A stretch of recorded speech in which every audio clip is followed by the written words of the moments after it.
کسی نبی کی پشت پر کوئی سوار نہیں ہوا. کائنات میں صرف 3 ہستیاں ہیں جنہوں نے نبی کی پشت پہ سواری کی ہے. کسی نبی، اور پھر نبیوں کا نبی، وہ نبیوں میں رحمت لقب پانے والا، مرادیں غریبوں کی برلانے والا، وہ نبی. وما ارسلناک الا رحمتا للعالمین، وہ طٰہٰ، یاسین، وہ نبی. جابر بن عبداللہ فرماتے ہیں میں آیا، میں نے دیکھا اللہ کے نبی نے گھٹنے ٹیکے ہوئے، ہاتھ ٹیکے ہوئے، اور کمر پر حسن حسین کو بٹھا کے چکر لگا رہے تھے کمر میں،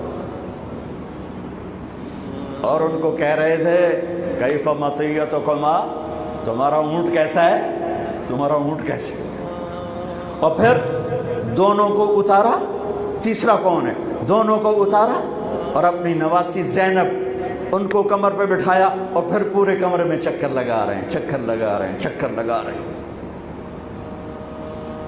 اور اس میں کوئی شک نہیں، آپ حسن سے زیادہ پیار کرتے تھے، اور فرمایا کرتے تھے حسن میرا بیٹا ہے، حسین علی کا بیٹا ہے. اس کے پیچھے وجہ کیا تھی؟ حسن سر سے چہرہ مبارک اور کمر تک بالکل اللہ کے نبی کی تصویر تھے، اور کمر سے پاؤں تک اپنے باپ کی تصویر تھے. حسین اس کا الٹ، سر چہرہ مبارک کمر تک اپنے باپ علی کی تصویر تھے، کمر سے پاؤں تک آپ اپنے نانا کی تصویر تھے. حضرت ابو ہریرہ فرماتے ہیں میری آنکھوں نے دیکھا، میرے کانوں نے سنا، آپ نے حسین کو یہاں پاؤں پہ کھڑا کیا ہوا تھا، اور ان کے ہاتھ پکڑ ان کو ایسے ایسے جھولا دے رہے تھے، ایسے کہہ رہے تھے اسعد المرتقی، چل بچے پہاڑ پہ چڑھ جا، پہاڑ پہ چڑھ جا. اور وہ ایسے ایسے جھولتا جھولتا اوپر آیا گھٹنوں تک. اب نے کہا اور آگے، وہ یہاں آیا. جب یہاں پہنچا آپ نے کہا اور آگے، تو آپ ایسے ہو گئے، پھر اور ایسے ہو گئے، پھر اور ایسے ہو گئے. وہ چڑھتے یہاں کے کھڑے ہو گئے. آپ نے دونوں ہاتھ پکڑ کے یوں بوسہ لے کر کہا اے اللہ میں اس سے پیار کرتا ہوں، تو بھی اس سے پیار فرما.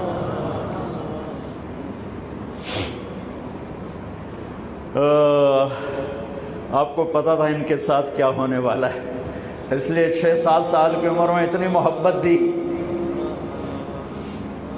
کہ ساری زندگی کا حساب چکا دیا. دونوں بچے دھوپ میں کھیل رہے تھے، آپ نے دیکھا تو آپ نے حضرت علی کو ذرا تیز لہجے میں فرمایا علی دھوپ چڑھ گئی ہے، میرے بچوں کو گرمی لگ رہی ہے. انہیں خبر تھی کربلا میں کیا گرمی پڑنے والی، اور میرا نواسا کیسے پیاسا شہید ہونے والا ہے، اور حسن کیسے زہر میں تڑپ کے جان. علی ان کو جلدی سے گھر لے جاؤ، ان کو گرمی لگی. دونوں کے رونے کی آواز آئی تو جلدی سے آ گئے. کہا فاطمہ تجھے پتہ نہیں ہے ان کا رونا مجھے دکھی کر دیتا، تجھے خبر نہیں ہے، ان بکاءہ یؤذینی، ان کا رونا مجھے تکلیف پہنچاتا ہے، مت رونے دیا کر. ایک سفر میں تھے، بیٹی بھی ساتھ، دونوں بچے، تو آپ کو رونے کی آواز آئی پالکی میں سے، تو آپ جلدی سے پیچھے آ گئے. کہا میرے بچے کیوں رو رہے؟ کہ یا رسول اللہ ان کو بھوک لگی ہے اور دودھ کوئی نہیں ہے، کچھ کھائیں تو دودھ آئے. فاقے ہیں. آپ نے کہا ناولنی الحسن، مجھے حسن کو پکڑا. تو انہوں نے پکڑا ہے تو آپ نے اپنی زبان مبارک کھولی اور ان کے منہ میں ڈال دی، انہیں چوسنا شروع کیا، اور اندر سے اللہ نے کیا نکالا، وہ چوستے گئے یہاں تک کہ ہنسنے لگے. آپ نے واپس کر دیا. کہا ناولنی الحسین، ناولنی الحسین، مجھے حسین پکڑا. تو آپ نے حسین کو پکڑا اور اپنی زبان مبارک ان کے منہ میں ڈالی، اور وہ چوستے رہے یہاں تک کہ وہ ہنسنے لگے. پھر آپ نے ان کو واپس فرمایا.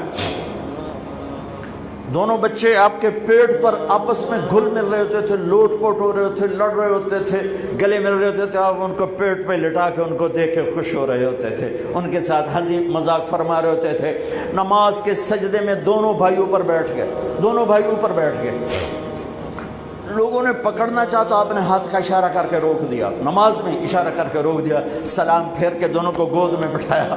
فرمایا ابیہما و امی، میرے ماں باپ ان پر قربان، انہیں کچھ نہ کہا کر. دعوہما، آپ کو پتہ تھا ان کے ساتھ بہت کچھ ہونے والا ہے. کہ دعوہما، میرے بچوں کو کچھ نہ کہو کرو. بے ابیہما و امی، میرے ماں باپ ان پر قربان، انہیں کچھ نہ کہا کرو. نماز کے سجدے میں، نماز فرض، نماز نفل نہیں، فرض با جماعت نماز اور کمر پہ چڑھے ہوئے ہیں اور آپ سجدہ لمبا کر رہے ہیں، اور کبھی ایسا ہوتا تھا ادھر حسن ہے ادھر حسین ہے، ٹھیک، نماز میں آپ کھڑے ہوئے ہیں تو آپ کی نماز تو لمبی ہوتی تھی تو آپ کے ٹانگوں میں سے وہ آنا جانا شروع کر دے، یہ ادھر وہ ادھر، یہ ادھر وہ ادھر، یہ ان کا کھیل جاری رہتا تھا جب تک آپ سجدے میں نہیں جاتے تھے، ایک ادھر تو وہ ادھر، وہ ادھر تو وہ ادھر، مستقل یہ نماز میں کھیل جاری رہتا تھا، اور میرے نبی ان کو روکتے نہیں تھے۔ عرب میں عیب تھا بچوں کو پیار کرنا، عرب میں عیب تھا بچوں کو پیار کرنا، اٹھانا اس سے بڑا عیب تھا کہ کوئی عرب سردار بچہ اٹھا کے پھر رہا ہو، یہ عیب تھا اس معاشرے میں۔ میرے نبی نے حسن حسین کو یہاں نہیں اٹھایا، یہاں نہیں اٹھایا، بلکہ یہاں کندھوں پہ بٹھا کر باہر نکل آئے، یہاں بٹھایا ہوا تھا، یہاں بٹھا کے باہر نکلے۔ حضرت عمر کہنے لگے واہ واہ واہ واہ کیا زبردست سواری ہے، میرے نبی نے فرمایا واہ واہ واہ واہ کیا زبردست سوار ہے۔ آپ نے کہا اللہ میں ان سے پیار کرتا ہوں، تو بھی ان سے پیار فرما۔ اللہم انی احبہم فاحبہما واحبب من احبہما، جو ان سے پیار کرے یا اللہ ان سے پیار کرنا، میں ان سے پیار کرتا ہوں تو ان سے پیار کر، اور جو ان سے پیار کرے ان سے بھی پیار کر۔ اور میرے نبی نے فرمایا من احبہما فقد احبنی، جس نے حسن حسین سے پیار کیا اس نے مجھ سے پیار کیا، من احبنی فقد احب اللہ، جس نے مجھ سے پیار کیا اس نے اللہ سے پیار کیا، ومن احب اللہ ادخلہ الجنہ، اور جس نے اللہ سے پیار کیا اللہ اسے جنت میں داخل فرمائے گا، من ابغضہما فقد ابغضنی، جس نے حسن حسین سے بغض رکھا اس نے مجھ سے بغض رکھا، من ابغضنی فقد ابغض اللہ، جس نے مجھ سے بغض رکھا اس نے اللہ سے بغض رکھا، ومن ابغض اللہ ادخلہ النار، جس نے اللہ سے بغض رکھا اللہ اسے اٹھا کے جہنم میں ڈال دے گا۔ یہ وہ شہزادے تھے جن کے کھیلنے میں جبریل بھی شریک ہوتا تھا۔ ہاں حسن حسین کی کشتی کروا رہے ہیں اور حسین کو تھاپڑا مار رہے ہیں زیادہ، حسین شاباز، حسین شاباز، اے ہے یا حسین، اے ہے یا حسین، واہ واہ حسین، بھائی زور لگا، شاید وہ دب رہے ہوں گے۔ تو فاطمہ رضی اللہ تعالیٰ عنہ کہنے لگی یا رسول اللہ آپ ساری شاباز حسین کو دیتے جا رہے ہیں، حسن کو کیوں نہیں دے رہے؟ تو آپ نے فرمایا یہ جبریل میرے پاس کھڑا ہوا حسین کو شاباز دے رہا، میں بھی اسی کو شاباش دے رہا۔ ان کے کھیلنے میں جبریل بھی آ کے شریک۔ ہائے ہائے ہائے ہائے ہائے، کیا داستان حرم ہے۔ جن بچوں کو میرے نبی نے ایسے لاڑ لڑائے کہ ان کے رونے پر بے قرار ہو کے اٹھ جاتے تھے، ان کو دھوپ میں دیکھا تو بے قرار ہو کر فرمایا گھر بھیجو۔ عرب کا دستور بتایا تھا بچے کو چومنا بھی عیب، اٹھانا بھی عیب۔ ایک یہ روایت سنا، ایک اور سنا، گلی میں سے گزرے بچے کھیل رہے تھے اور حسین کھیل رہے تھے، تو آپ نے ان کے ساتھ بیچ گلی میں کھیلنا شروع کر دیا، پکڑو حسین کو، پکڑو بھائی، پکڑو بھائی، وَجَعَلَ الصَّبِيُّ يَلْعَبُ هَا هُنَا وَهَا هُنَا، جیسے ہم چھوٹے بچے کو ایسے پکڑتے ہیں، ہاں بھائی نپو بھائی، نپو بھائی، وہ آگے دوڑتا ہے، وہ سمجھتا ہے میں بڑا ہی کھٹکاریاں، میرا پیو بھی میں نہیں اب سکتا پیا، تو ہم پیچھے ایسے کر رہے ہوتے ہیں اور پھر اس کو اٹھا کے پیار کرتے ہیں۔ میرے نبی یہی کچھ کر رہے تھے، چلو بھائی پکڑو بھائی، پکڑو بھائی، وہ کبھی ادھر ہو جاتے کبھی ادھر ہو جاتے، اب ادھر سے ہوتے اب ادھر سے ہوتے، پھر آپ نے ایسے اٹھایا اور اٹھا کر آپ کے ہونٹوں کا بوسہ لے کر کہا اللہ میں اس سے پیار کرتا، تو بھی اس سے پیار فرما۔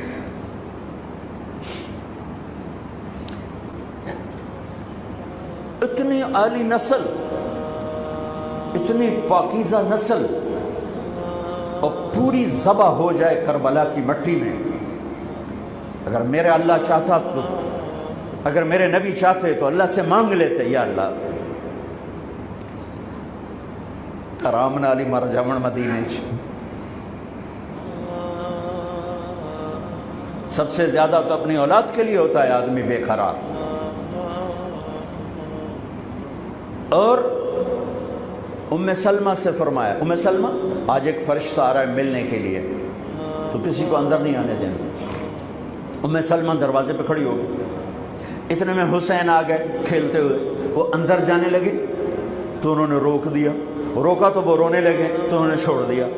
تھوڑی دیر بعد اندر سے میرے آپ کے نبی کے بلکنے کی آواز، دھوڑ دھوڑ رونے کی آواز آئی تو میں سلمہ پریشان ہو گئی، بھاگ کے اندر گئی تو آپ نے عجب تماشا دے، آپ نے یوں پورے زور سے سینے سے لگایا ہوا تھا حسین اور ایسے ایسے رو رہے تھے، ایسے ایسے پورا وجود ایسے ہل رہا تھا۔ بے ابی انت و امی، میرے ماں باپ قربان یا رسول اللہ۔ کیا ہوا؟ کہ یہ فرشتہ جو ملنے آیا تھا مجھے بتا رہا ہے کہ میرے اس بیٹے کو میری امت ذبح کر دی، مجھے وہ وٹی دکھائی گئی ہے جہاں اس کا خون گرایا جائے گا۔